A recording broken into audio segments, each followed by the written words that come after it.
All right, we're gonna start disassembling it.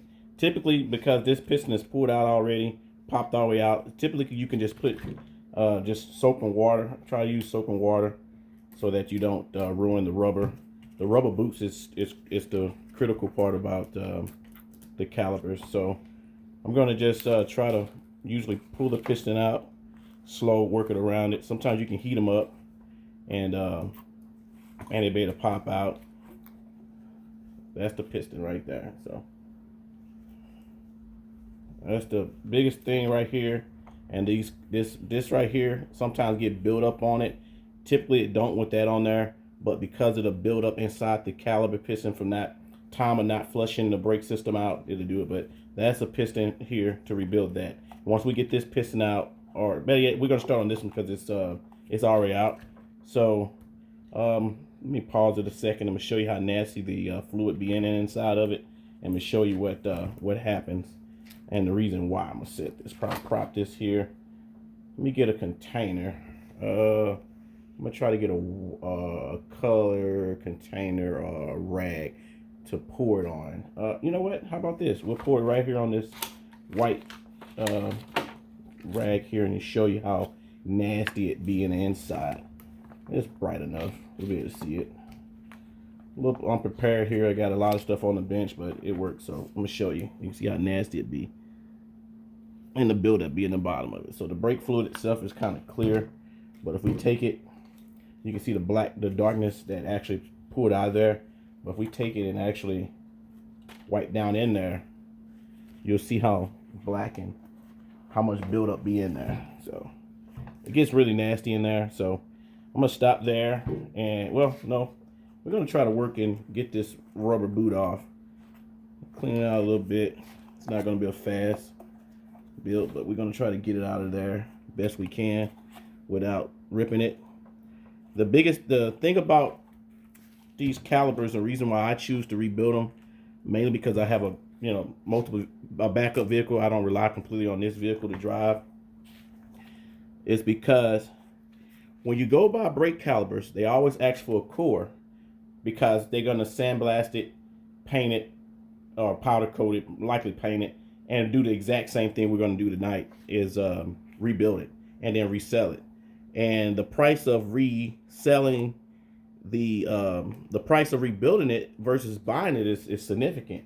I believe the rebuild kit we're gonna use here, which I'll show you everything in it. The rebuild kit itself at less than $20, but for this caliper, I think it's about $68 plus the core. Even if you order online, it's probably $58, $48, $50 versus under 20, and it don't take much to rebuild these at all. In all honesty, we could probably leave the boot on there. In fact, we're going to leave this rubber boot on there, and we're going to just pick out the seals. Let me show you exactly what that looks like. So in the rebuild kit, basically you have a dust seal and just a regular seal. Well, actually, I'll take that back.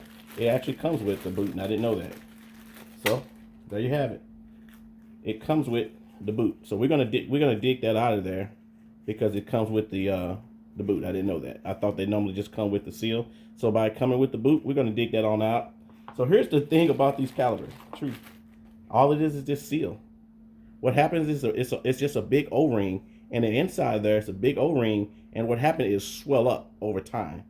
It'll swell up over time, and it'll don't allow that to move properly, and or on the piston itself, it gets built up on the side of the piston, and you just take a rag and just wipe it off. Like now, there's no build up on. That's just the color of it. So let me show you what that looks like.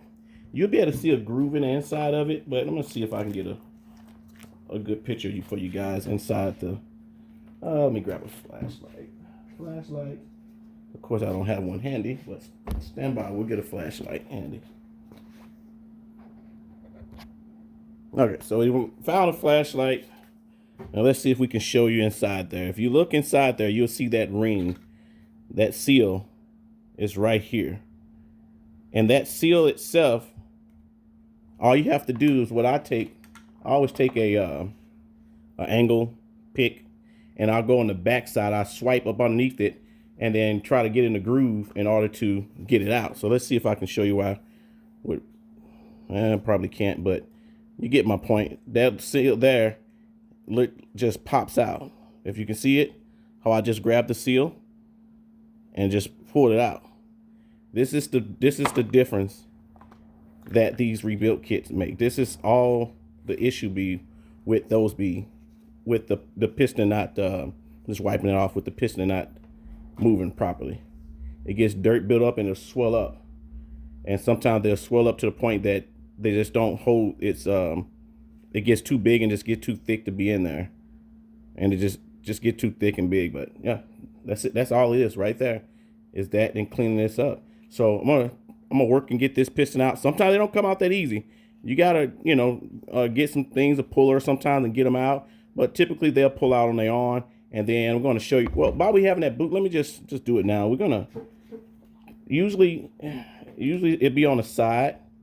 It'll stick in there, but I'm gonna try to work it out there because by being in good shape, it's not ripped. I don't want to take it off because all I gotta do is just clean it out. I'm gonna clean it out. Pop this seal O-ring back in it. Seal is what it is, and pop it back in there. I don't have to even try to even get that out. So I'm not gonna take it off, but I am gonna try to work this piston out. This is gonna be difficult to get out, but we're gonna work with it. A couple of ways you can try to force it out is you can put the piston back in, and you can try to take a C-clamp or something, hold this piston in, and then turn it over, and I'll feed air through it. I have fittings where I have that I can screw into the back of the caliper and feed enough air pressure and push it on out. Not everybody have that access to it, but you can try to work it on the outside of the jaw and get some pliers on the outside of the jaw and just work it loose. As a matter of fact, here, just stand by. We're gonna see if we can grab some big pliers and work it loose now.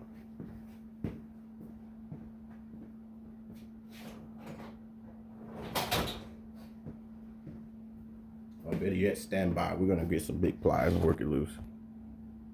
All right, so we got some big pliers, and if you look, you want to try to keep it on the edge of the piston so that you can see that you don't want to be inside the groove and damage the piston itself, because you can see where it's shiny at and where it's dirty at. So we're gonna try to get it on the edge of the piston and see if we can work it about. I'm gonna use this one to try to adjust the size of the jaw of the piston, and okay, that should be it. Okay, let's see if we can get this puppy freed up with just working it back and forth here with a good grip.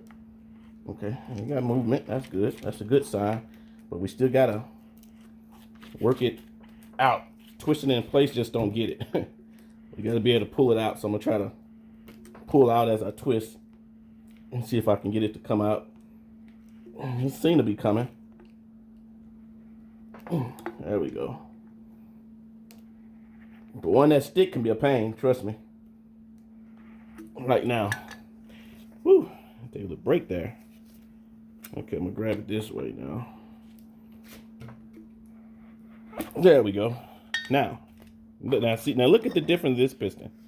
Notice how dry this piston is compared to how hard up that one was. That what makes the difference why that one wasn't coming out. And you can see it's oil, it's fluid in there. Fluid made it in there, but for some reason it just wasn't going through. And in the bottom of these calipers itself, it's a hole in the back that the fluid travels and goes into both pistons. So by this boot not being dirty or damaged, we're gonna just leave them on there because sometimes they can be you can rip them. But we got new ones. But I mean, if it's there, I don't need to even. It's just less time. And typically I will go sandblast the caliper and make it pretty, and I don't need to do all that. It's the work truck. It's gonna go right back on there. So stand by. We're gonna clean the piston up and put new rings in there. And matter of fact, let's just take this ring out now while we're here, and you better see the ring come out. I mean, the seal O-ring is what it is, and just pull the O-ring out, and there you have it. It's out, and that's it. And we're gonna replace this. We're gonna replace them with the new, out with the old, And with the new seals, clean it up, clean the pistons up and oil them up and put them back in. Stand by. Okay, so we got the O-ring out like I showed you. So what it's I'm gonna actually pull these, I'm gonna pull this dust seal off because that's basically what it is. It's a dust seal. And but I'm gonna show you, I saw some of the inside to show you. And what it is the top of on the other side of the O-ring on it, it got rust built up on it. And I believe that's what the reason why the fluid is dry here. And you can see it's rusty and it's showing a rust on it, and it wasn't sliding because it's got rust built up. And that happens over time from a vehicle sitting, the moisture and the breakdown in the brake fluid gets the water in it and things like that. So typically when you get the seals off, you can actually take a flathead screwdriver, and sometimes you just push it to the back and twist it and just get the gap in between it to get it to pop out. I'm sorry, to get it to pop out. It's typically what it is. It's a hard ring, and inside it's a hard ring.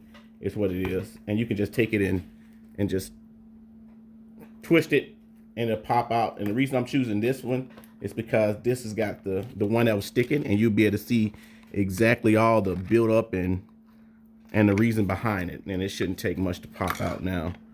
I'm gonna go with a wider blade now that I got it, the gap bigger. And you can see, okay, cool. So we got it out. Now, as you can see, it actually has rust. It got rust on it, and that's what ended up happening inside on this side with this piston. I'll show you here.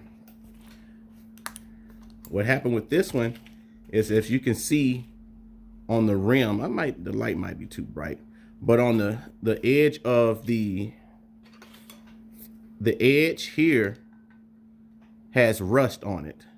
So that what prevented it from sliding in and out, because of that rust built up on it. So it's very important to pay attention to detail, and that'll give you the outlook that you need there. So I don't know if I can get it closer with the light, and you can see the rust built up in the ring and everything. So what I'm going to do is I'm going to take a Scotch-Brite and I'm going to clean that up, and I'm going to not go inside the piston wall because we don't want to groove that up, but we want to clean this rust up around here and then clean it up as much as we can around here in order for it to be able to slide in and out. And that's what it takes. And at the end of the video, I'll be able to show you the numbers for doing this here. And I mean, I'm making a video. It's probably going to be a 20-minute video or something like that. But in overall, if you pull the caliper off and sat down on the bench and did what I do and pop them out, clean them up, the bench work itself less than 10 minutes. And that's with cleaning it. I mean, that's with keeping it clean. As you can see, I got a bench full of things, and you don't need much space. You could do it right there in the driveway, or on the parking lot. When you do it, you can just have everything, pop them out, put it back.